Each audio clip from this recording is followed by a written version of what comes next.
34 minutes past the hour. This is a Good Morning Kenya. Welcome back. My name is Mike Migu. From politics now, we shift gears and talk about matters real estate. We are looking at real estate investments in Kenya. And to help me in this conversation in studio, I'm joined by King Max Mbarire, who is a marketing director at SSS Developers and Reportage, Properties. Karibu sana. Thank you so much, Mike. How are you doing? Thank you for having me in studio today. Yes. This is the first time at KBC? No.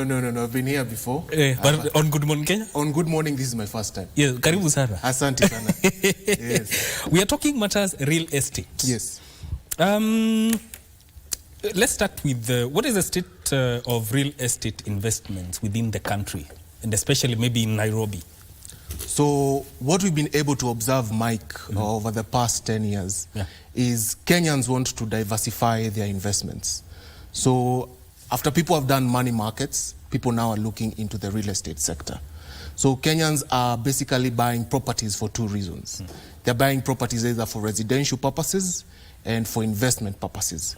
But we have seen an upsurge in Kenyans buying investments for properties for investment purposes over the last 10 years. So this is a market that is growing at a very, very, very high rate.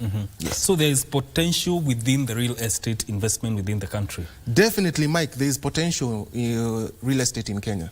So if you look at places like Westlands, Kilimani, and even other places in our country, you can see that there is mushrooming properties coming up. Yeah. What does this tell you? It tells you there is demand and Kenyans want affordable luxury. Yes. Does it also mean that the investors are finding Kenya to be an ideal destination to do real estate investments? Yes. Investors, not only Kenyan investors, but international investors are finding Kenya to be a hub where they can put their money in. If you look at our economy, we are the leading economy in sub-Saharan Africa. Yeah. In terms of real estate investments? In terms of a growing economy. Okay. A growing economy carries with it so many things. Real estate is one of the key sectors that make up the economy of Kenya. Yes. Let's say I want to own a real estate investment. How much do I need? Well, you see, Mike, it depends with what your budget is. The first thing that I always ask my clients, especially when I'm vetting my clients, is what budget do you have? For us at Reportage Properties and SSS Developers, we have customized our budget to make it fit the budget for every Kenyan. Yeah? So we sell affordable luxury. Yes. So there is that aspect of affordability, and as you've also brought about the aspect of luxury. So in terms of luxury, what is it? What is luxury and what is maybe others, so to speak? That's a very good question, Mike. Yes. So let me define what luxury is. Luxury is what are you getting that is different from what is outside there in the market? What are the salient amenities that the property is offering you? Yeah. For example, if you look at our Kenyan project, DG West, that is located in Sports Road, Westlands, we have salient amenities. What are some of these amenities? We have a Moet and Shandon lounge at the rooftop. That would be our cigar lounge at the rooftop. We have a double volume reception. Yeah. We have a swimming pool, to be a heated swimming pool. We have a gym. Yeah. So these are some of the salient things that make a property, let's say, called luxurious. On the other hand, when you're talking about a property that is not luxurious, it's just a property that has basic stuffs. Yeah. Something, just a property, you have a kitchen, you have, the kawaida things. Yes. So it's moving away from just the normal living. Yes. Exactly. Now, when real estate, there's also the aspect of transforming lives, and one of them is job creation. How has real estate impacted these two aspects? So real estate employs a lot of people in the Kenyan economy. Yeah. And it's one of the job creators that government is relying on. For example, if you look at the government, our president constantly talks about affordable housing. Na vile itasaidia mwananchi wa kawaida, how it will help the common mwananchi. Yeah? When you look at our project, when you look at what we are doing as SSS developers and reportage properties, we are also in the aspect of creating employment. For example, this year, we are going to launch 3 projects of a net worth of more than $150 million that we will inject into the Kenyan economy. This will create 2,000 jobs throughout the market. Yeah, so we are definitely in the business of creating jobs. So you're not only looking at the aspect of ownership, but also impacting people's lives in way of making livelihood. Exactly. Now, how would you say, what are the market dynamics so far in terms of development in the country? The market dynamics is we are in a growing economy. Everybody wants a piece of the pie. Yes. And would you say that towards real estate investment as opposed to yesteryears? Definitely. Kenyans are definitely looking at real estate, and not only in the Kenyan economy, but also outside the Kenyan economy. And why is this? It's because Kenyans do not want to put all their eggs in one basket. They want a different array, you know. As SSS developers, that is the leading luxury developers in the country currently, we are offering Kenyans not only the opportunity of owning a property here in Kenya, but also owning a property outside the country. For example, on Friday, we just launched a new project called Verdana in Dubai. Yeah, this is a project that can afford Kenyans who want a piece of the outside market to invest there. Yes. How do you connect Kenyans to such opportunities? Well, we connect them because we have a footing in 14 countries. Reportage Properties is a company that has a net worth, a market value of more than $7 billion. Last year, we did an annual turnover of $1 billion. This year, Mike, we're expecting to do an annual turnover of $2 billion. Okay, now, let's look at something else. Kenyans, of course, look at affordability. So what are the factors that affect affordability of a real estate investment from a general perspective? When we talk about affordability, it's basically, are Kenyans able to buy the property that you have? Yeah. And when you look at that, there are several ways you can own a property in Kenya. You can either own a property through mortgage, or you can buy it through cash. So the reason as to why we say affordable payment is because we give Kenyans the ability to pay in installments. So for example, if you want to own a project or if you want to own a home with SSS developers, we are going to give you a 3-year payment plan. So that is affordable to the Kenyan, to the common Kenyan mwananchi. So we do not ask for all the money up front. We ask for it in installments. Yes. And that is how people can be able to be home owners. Yes. Now, for a person who is watching you for the first time, and maybe they want to know the tips that are necessary or that they can look out for when they want to get into real estate investments. Yes, for the common Kenyan looking at me right now, I would give them 5 major tips. The first tip I always tell my clients is research the market. We have seen the market mushrooming up with so many quote-unquote unwanted players, yeah? So research the market. Know the developer who you're going to give your market into. For example, us, having a footing in over 14 countries, we have done so many projects, yeah? So we have the financial muscle. So the second part I would like, I usually tell my clients is understand local laws and taxes.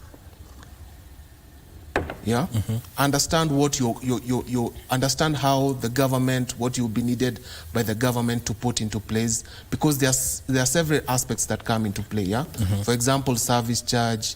If you're owning a unit, you'll need to. The government introduced new laws whereby you need to have a sectional title for the apartment that you're going to have. Those are some of the things you need to understand. Consider the location and infrastructure. Where are you buying this apartment or townhouse into?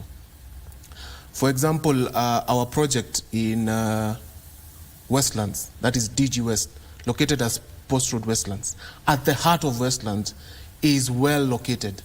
And why is the location very, very important? Location is important because you also be looking at things such as return on investment on your project. Yeah? There are places you'll buy a unit, you'll have a very low return on investment. But there are places like Westlands whereby you will have a high return on investment, such as 21%. Yeah? And the infrastructure. What infrastructure connects this apartment or this unit that you want to buy? Is it well connected? Are there feeder roads into it? Is there good water? Such kind of things. The other thing is work with trusted professionals, such as ourselves, SSS developers. And of course, the other thing is assess investment potential. The reason as to why anybody, of course, would want to put money into something is for it to give you money back. Yeah. Yes. Why do you think Kenya is a viable real estate investment destination?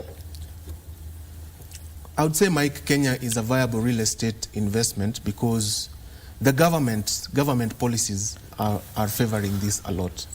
So, for example, if you look at the real estate sector, before COVID, it was mushrooming. Towards COVID, we hit quite a slow curve, yeah.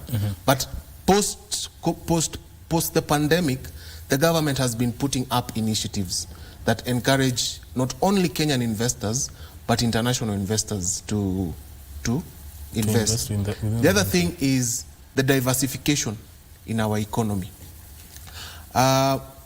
We know Kenya as it is mostly is an agricultural economy, but the government has been putting up initiatives to encourage people to encourage other mushrooming sectors of the economy to grow. Real estate is one of them. So I would say those are the two main key factors at why Kenyans should invest. And also the other thing is Kenya is positioned as the leading economy in sub-Saharan Africa. So I think if you're not taking advantage of all these three aspects, you're missing out on a big part of the pie. In terms of policy within the real estate sector, are there changes that, from your perspective, would help to enhance and take it to a higher notch? Yes, definitely. I would not say we are perfect as where we are. There's definitely more that needs to be done. Especially, we thank the president for putting down the finance bill, because it was going to hurt us as developers or people in the real estate sector by a very, very big budget. So I think more favorable government policies would encourage more favorable investments. Yes. Now, let's look at the region. How does Kenyan real estate compare to countries, especially within the Eastern Africa region? Kenya, just like I've said, Kenya is a leading economy in sub-Saharan Africa. And the reason as to why I would say that is SSS developers and reportage properties, we have a footing in 5 countries within the Africa region and 3 countries within the East African region.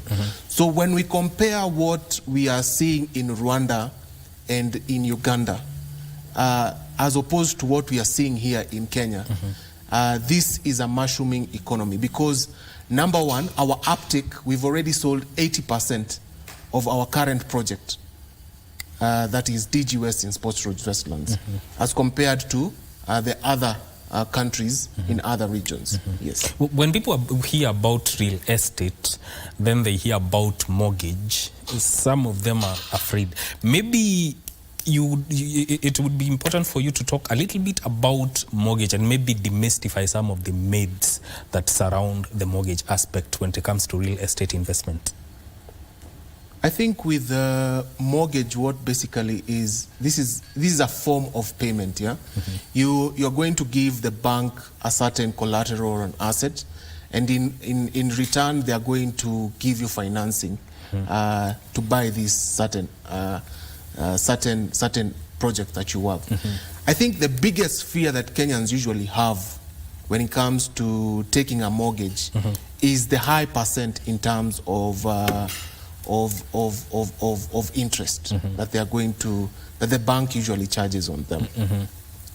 And you see in even some cultures, religions, denominations, for example, the Muslim, they do not believe in paying interest. Yeah. So I think it's just one aspect of buying your property. The other aspect of buying your property, it's cash basis. So you see a lot of Kenyans who have a high disposable income want to put their money into somewhere else. So you should also consider cash as a form of payment. And cash as a form of payment is very, very important because one, for example, for us as SSS properties, if you're buying any property with us in cash basis, we are going to give you a very, very good discount. Yeah? And you know, cash is king. We always say cash is king. Yeah. In every transaction, cash will always be king. Yes. So consider those two payment plans, but I would mostly, if you're a Kenyan who has high disposable income, I'd mostly advise my clients to use cash. Yes. Now, when we talk about real estate, what are these advantages that one is going to enjoy when they invest in a real estate development? So if you invest in real estate, number one, you're guaranteed of consistent cash flow on a monthly basis. For example, DG West, our projects guarantee you a 21% return on investment. Our Dubai projects guarantee you an investment as high as 25% and a capital appreciation of your unit as high as 40%. Yeah. So what we are talking, for example, if you buy a studio from us, an investor studio, you are looking at return of investment from 150,000 on a monthly basis. That is for a studio only. If you take a one bed, you're looking at 200,000. If you take a two bed, you're looking at 280,000. So that is consistent cash flow. The other thing is, it is a means of you growing your wealth. Mike, we always talk about generational wealth. Generational wealth is acquired using such form of assets, either buying land, either buying an apartment, or you're either opening a business.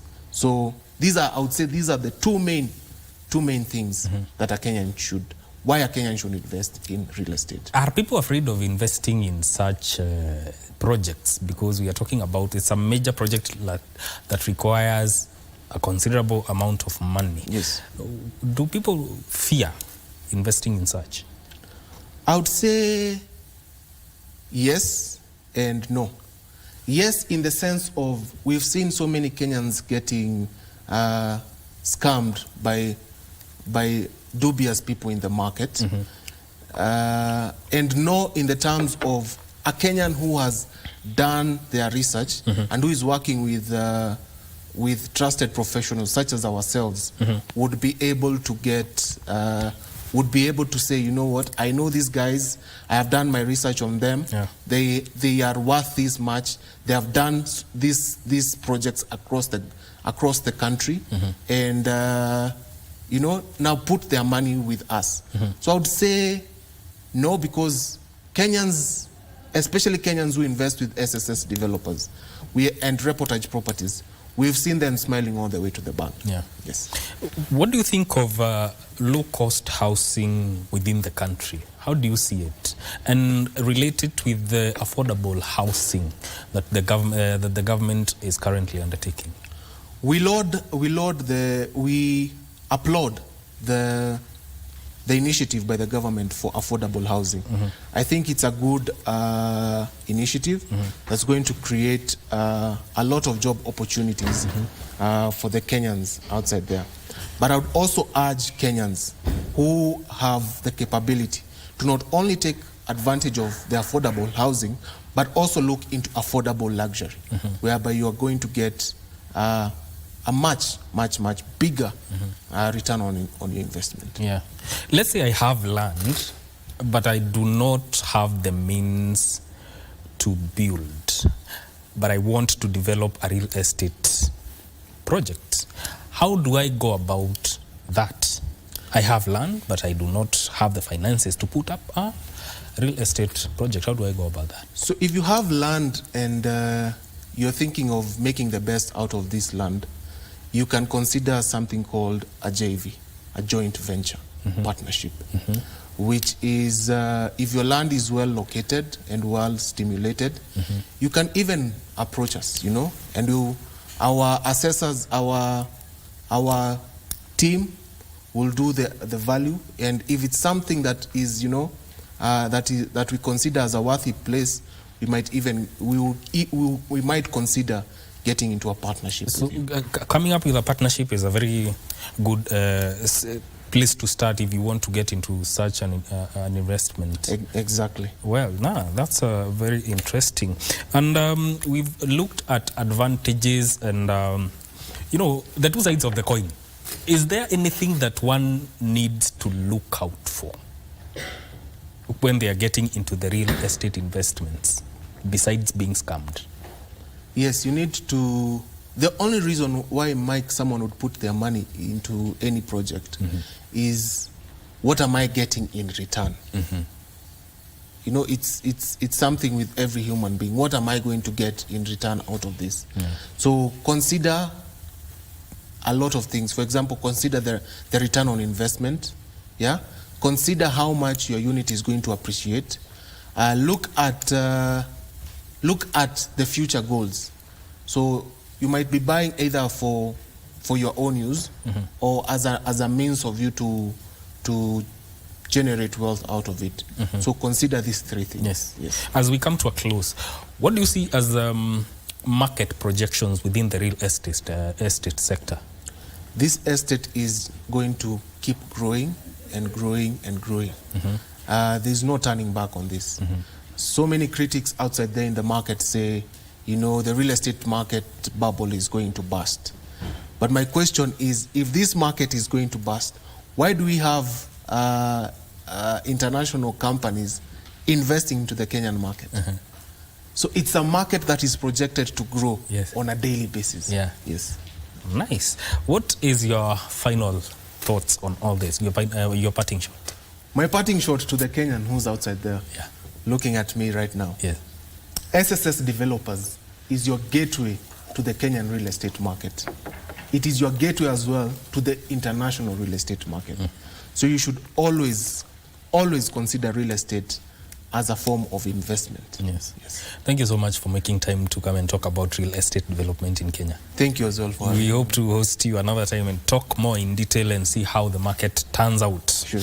That is King Max Mbarire of SSS Developers Reportage Properties speaking to us about the state of real estate investments in Kenya. My name is Mike Migu. This is where we cap this conversation. Don't go too far. Good Morning Kenya continues shortly with Vivian Ndegwa. Good morning.